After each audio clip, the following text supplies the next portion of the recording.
Online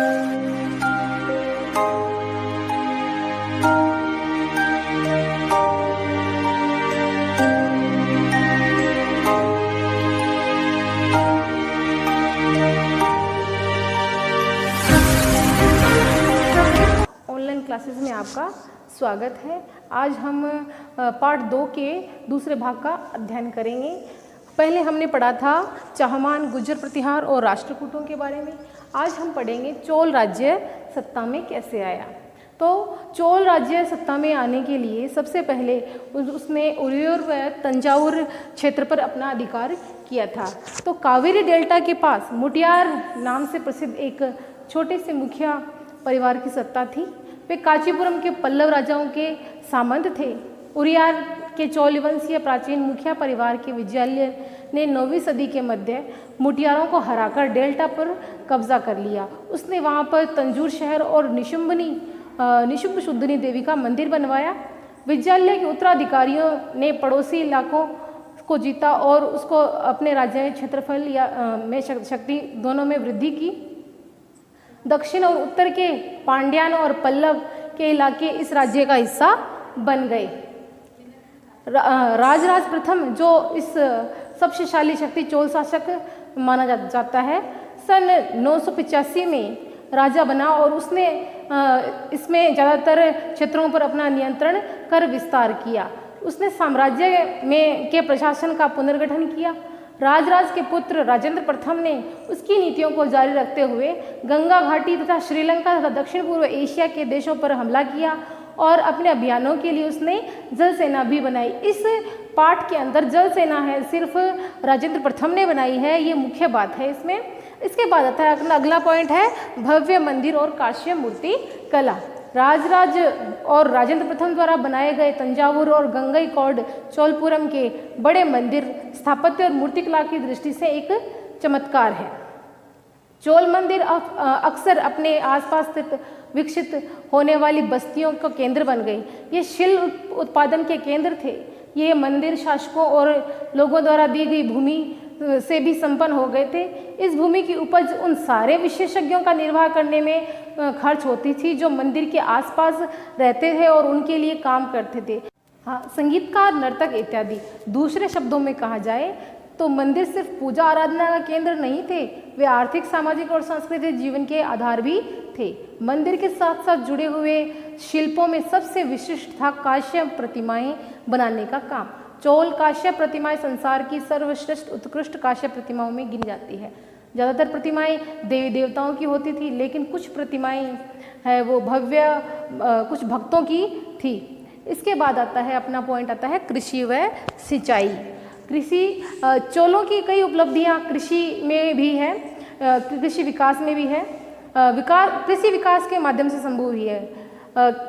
Kaveri नदी और बंगाल की खाड़ी से मिलने से पहले कई छोटी छोटी शाखाओं में बढ़ जाती थी। ये शाखाएं बार बार मिट्टी को उलझती थी यानी उड़ेलती थी, जिससे उपजाऊ भूमि का निर्माण होता था और शाखाओं का पानी कृषि, विशेषतः चावल खेती के लिए आवश्यक आर्द्रता भी मुहैया कराता था। हालांकि तमिलनाडु में दूसरे हिस्सों में कृषि पहले से ही विकसित हो चुकी थी, पर 5वीं से 6वीं की सदी में आकर ये इलाके बड़े पैमाने पर खेती शुरू हो पाई थी।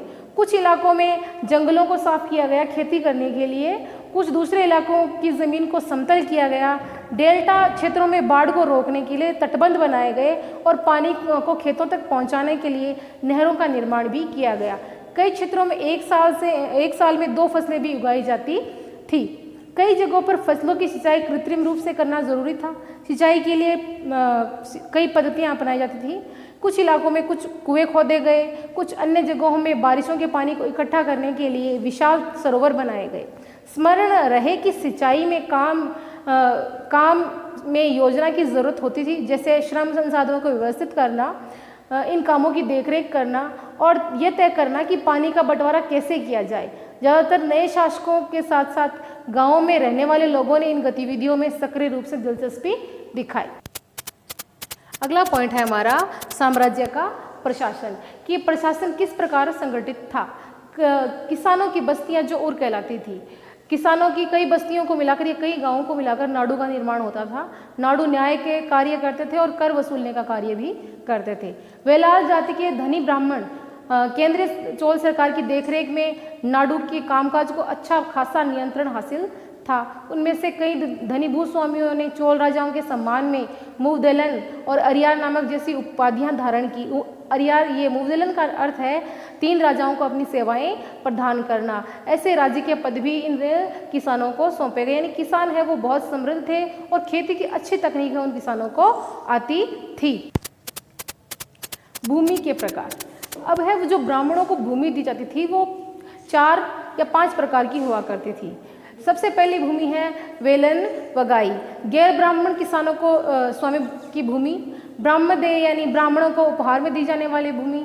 शाला भोग यानी देवदान, शाला भोग यानी किसी विद्यालय के रखरखाव के लिए दी जाने वाली भूमि। देवदान यानी मंदिरों को उपहार में दी गई भूमि। फिर अगला है पल्ली चदम भूमि, जैन स्थानों को दान की गई भूमि। हमने देखा है कि ये भूमियाँ ब्राह्मणों को दान में जाती है और संपूर्ण अधिकार वो ब्राह्मणों को दिया जाता है। ब्राह्मणों को समय समय पर भूमि अनुदान या ब्राह्मणों को प्राप्त हुआ। परिणाम स्वरूप कावेरी घाटी और दक्षिण भारत के दूसरे अन्य हिस्सों में कई ब्राह्मण बस्तियाँ बसने लगी, क्योंकि ब्राह्मणों के पास काफ़ी भूमि इकट्ठी हो गई थी। तो फिर उन्होंने अपने ब्राह्मणों की बस्तियाँ बसा ली। पर प्रत्येक ब्राह्मण देह की देखरेख प्रमुख ब्राह्मण भूस्वामियों की एक सभा के द्वारा की जाती थी। ये सभाएं कुशलतापूर्वक काम करती थी। इनके लिए शिलालेखों में प्राय मंदिरों की इनकी जो निर्णय है वो शिलालेखों में प्राय मंदिरों की दीवारों पर ब्यौरे सहित दर्ज होते थे। नगरम के नाम से ज्ञात व्यापारियों के संघ की अक्सर शहरों में प्रशासनिक कार्य संपादित होते थे। तमिलनाडु के चिंगलपुट जिले के उत्तर मेरूर में प्राप्त अभिलेखों में इस बात का सविस्तार वर्णन मिलता है कि ब्राह्मणों की सभा का संगठन कैसे होता था।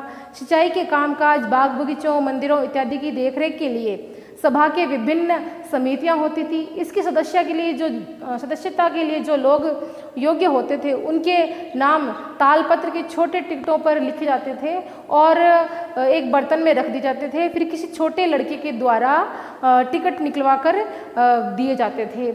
और अब आता है कि अब इन सभा की जो सदस्यता है वो किस आधार पे होती थी, तो उसके लिए कुछ योग्यताएं रखी दी जाती थी। तो वो योग्यताएं इस प्रकार है कि सबसे पहली योग्यता थी कि वो कम से कम ऐसा भूस्वामी होना चाहिए जिसने राजस्व जिंदगी में पहली बार या फिर कभी वसूला गया हो, और उसकी उम्र 35 से 70 वर्ष होनी चाहिए और वेद का ज्ञान होना चाहिए। उसे प्रशासनिक मामलों की अच्छी जानकारी होनी चाहिए और ईमानदार होना चाहिए।